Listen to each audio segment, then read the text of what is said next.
On. Okay, we are at Richard Atkins, Fundamentally Catholic. Tell me about Fundamentally Catholic. So our mission is for family reasons, I attended evangelical church every other weekend for about 10 years. So Fundamentally Catholic was a reflection on, in a book that we came out with that reflected on answering a lot of the challenges that non-Catholics have for the Catholic faith, especially in the Reformed view, because when I went to that church, it was very clear that they didn't consider us even to be Christians as Catholics. So that's the background of where we came up with the idea of Fundamentally Catholic, that the Catholic Church really is the fundamental Christian faith when you look at the Bible and you look at the history of the church. And I've always found that amazing, considering, you know, God says, "I am with you always," and I found on this church. And Protestantism, there's an actual date when Protestantism begins, and you think, well, did God just decide, nah, I'm not going to bother for 1,500 years? Right. And it's interesting listening, because a lot of those arguments you can bring up, and it's interesting to see the reflections that the Protestants have. For example, they'll claim that the church had never disappeared, the true church had never disappeared, but it got passed on, for example, to St. Augustine, and then on forward.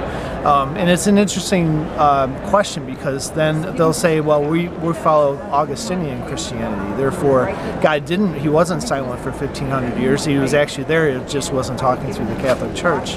But then you bring up the fact that, well, if you're following Augustinian Christianity, Augustine was a Catholic bishop, and he follows all the Catholic traditions and all the Catholic sacraments. So if you're truly going to be an Augustinian Christian, you have to believe in everything, not just, cherry pick a few of his doctrines. There's a whole lot of jumping, and of course my own book talks about things of that nature. How have you been received, and how has the book and the ministry been received? Very well. We got involved with the diocesan ecumenical process, so I've been very active in ecumenism the last couple of years. And I think the fact that I was going to every other weekend to an evangelical church for 10 years, I understand their language. So when we write, I have 5 books that are 3 have received permission to publish and 2 more are on the way. And as we go through those, it is to teach Catholics how to listen to the arguments that non-Catholics are making against the church, and to be able to answer those questions. And that's really the thing. You have to know your stuff, because a lot of the dislike of the Catholic Church is really a dislike of a straw man a church that doesn't exist. I mean, if the Catholic Church was what you were saying, I wouldn't follow it either, type of thing. Right, and one of the key straw men all the time is Catholic doctrines about Mary.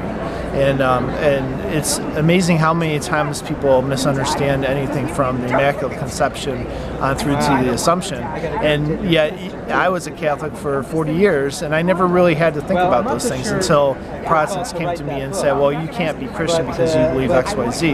And then when I went in and actually understood my own faith a lot better, and as I'm sitting in an evangelical church every other weekend for a decade, I found myself becoming more and more Catholic, because every time I went back to look at the scriptures, at all these challenges that people were bringing up against the Catholic faith, I realized that the Catholic teaching was actually more reliable and more consistent with Scripture.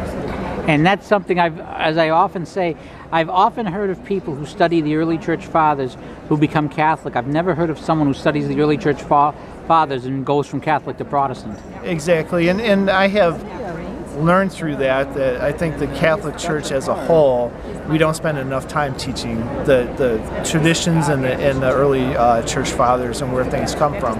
For example, we all believe in the Trinity. Well, the Trinity was not something that just came out of the Bible without conflict. There are people that read the Bible in the first couple of centuries that didn't believe in the Trinity. And so whenever any Protestant who is a Trinitarian claims faith in the Trinity, it's because the Catholic Church debated that topic for a century and came up with the correct interpretation of Scripture. And in fact, you can see the debate even in the Acts of the Apostles. Right, exactly. And one of the things I bring up quite often is that people come back and say, well, we only read the Bible, so where's this in the Bible? Where's that in the Bible? And just recently, I've read a couple of challenges saying, well, look at the Acts of the Apostles. You have Paul going and talking to certain people, and then those people are reading the scriptures to prove whether or not Paul was telling the truth. Well, they were only reading the Old Testament scriptures to start with, because that's all that was available to them. But the counter argument is, well, what if those people didn't agree or read the scriptures and didn't agree with what Paul was teaching them? Would they have the right to then split off and create their own church? And that's the one thing you don't see anywhere in the New Testament, is that anyone took the responsibility to go off and start their own church apart from the apostles if they had any kind of disagreement. And where can people find your writings and your books? So my first book is Fundamentally Catholic, which is available on Amazon, Barnes & Noble, and so forth. And then the next book is called Challenge to Grow. That's being published by New City Press, and that'll be out in hopefully in the fall to Christmas time frame. Richard Atkins, Fundamentally Catholic, thank you so much for your time. Thank you very much. Why didn't you get a picture of each other?